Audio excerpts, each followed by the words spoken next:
राज्यस्तरीय श्रीमद भगवद्गीता ज्ञानस्पर्धा परीक्षा उत्साहात संपन्न. अखिल भारतीय पंचकृष्ण प्रबोधन मंडळ श्री क्षेत्र जाळीचा देव यांच्या वतीने आयोजित राज्यस्तरीय श्रीमद भगवद्गीता ज्ञानस्पर्धा परीक्षा धामणगाव रेल्वे येथील भिकाराज गोयंका कन्या विद्यालयात अतिशय उत्साहपूर्ण वातावरणात पार पडली. या परीक्षेत तब्बल 50 विद्यार्थ्यांनी उत्स्फूर्त सहभाग नोंदवला. या परीक्षेसाठी धामणगाव रेल्वे नगर परिषदेच्या वतीने भिकाराज गोयंका कन्या विद्यालय परीक्षा केंद्र म्हणून उपलब्ध करून देण्यात आले होते. परीक्षा केंद्राचे उद्घाटन नगराध्यक्ष अर्चनाताई रोटे यांच्या हस्ते सरस्वती पूजन व दीपप्रज्वलनाने करण्यात आले.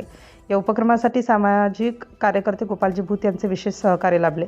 विद्यार्थ्यांना श्रीमद भगवद्गीतेतील ज्ञान, संस्कार, नैतिक मूल्ये आणि जीवनविषयक विचारांची ओळख व्हावी, तसेच भारतीय संस्कृती, आध्यात्मिक मूल्ये, सद्विचार आणि कर्तव्यनिष्ठेची रुजवणूक व्हावी या उद्देशाने या ज्ञान स्पर्धेचे आयोजन करण्यात आले. परीक्षेचे प्रमुख सुरेश ठाकरे यांच्या मार्गदर्शनाखाली परीक्षेचे नियोजन करण्यात आले. केंद्र प्रमुख दीपक इंगळे यांनी परीक्षा केंद्राची व्यवस्था पाहिली, तर पर्यवेक्षक मधुकर काळे यांनी परीक्षा सुरळीत पार पाडण्यासाठी जबाबदारी सांभाळली. परीक्षेच्या यशस्वी आयोजनासाठी रवी चौधरी, गजानन भैडे, अरुणराव ठाकरे, गोविंद कपिले, गोपाल द्विवेदी, प्रदीप बनकर आणि प्रशांत टांगले यांनी मोलाचे सहकार्य केले.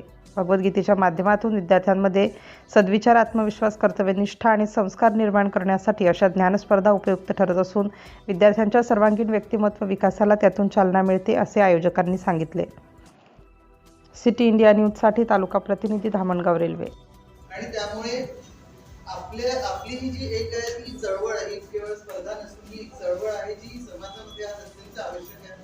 आपलं पारंपरिक ज्ञान जे आहे, आपलं जे खरं ज्ञान आहे, आपली जी परंपरा, आपली संस्कृती आहे आणि खऱ्या अर्थाने समाजामध्ये जगण्याच्या वागण्याची जी आपल्याला एक धर्म आपण म्हणतो, धर्म म्हणजे फक्त कुठली जात किंवा ज्या ठिकाणी तुम्ही जन्माला आलाय ते नसून धर्म म्हणजे आचार विचाराची पद्धती, असंच आपल्या पुराणांमध्ये सांगितलं, असंच आपल्या ऋषींनी सांगितलं.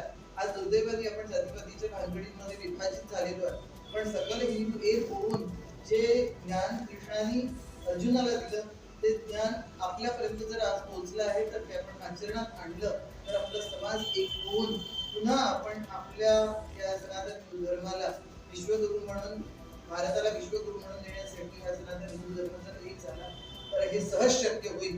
आणि यासाठी आपल्याला सगळ्यांना स्पर्धेमध्ये आज भाग घेतला, आपल्या सगळ्यांचा त्या स्पर्धेत भाग घेतल्यासाठी मनपूर्वक अभिनंदन. पण या स्पर्धेसाठी जी तयारी केली, जे ज्ञान आपण अर्जित केलं, ते ज्ञान आपण समाजाला देण्यासाठी आपल्या वतीने, आपल्याला समाजाला जागरूक करण्यासाठी आपल्या वतीने प्रयत्न करा ही तुम्हाला सगळ्यांना मी विनंती करते. या स्पर्धेसाठी तुम्हाला शुभेच्छा. आणि कोणीही पहिला नंबर येऊ, दुसरा नंबर येऊ, पण तुम्ही सगळे विजेते आहात, कारण कुठेतरी जे आपण हरवत चालू आहे ते जोपासण्याचं काम तुम्ही करून राहिले. त्या अभियानामध्ये तुम्ही सहभागी झाला म्हणून तुमच्या सगळ्यांचं पुनश्च अभिनंदन करते. सगळ्यांच्या उज्ज्वल आयुष्याच्या कामना करते. धन्यवाद. जय हिंद, जय श्री.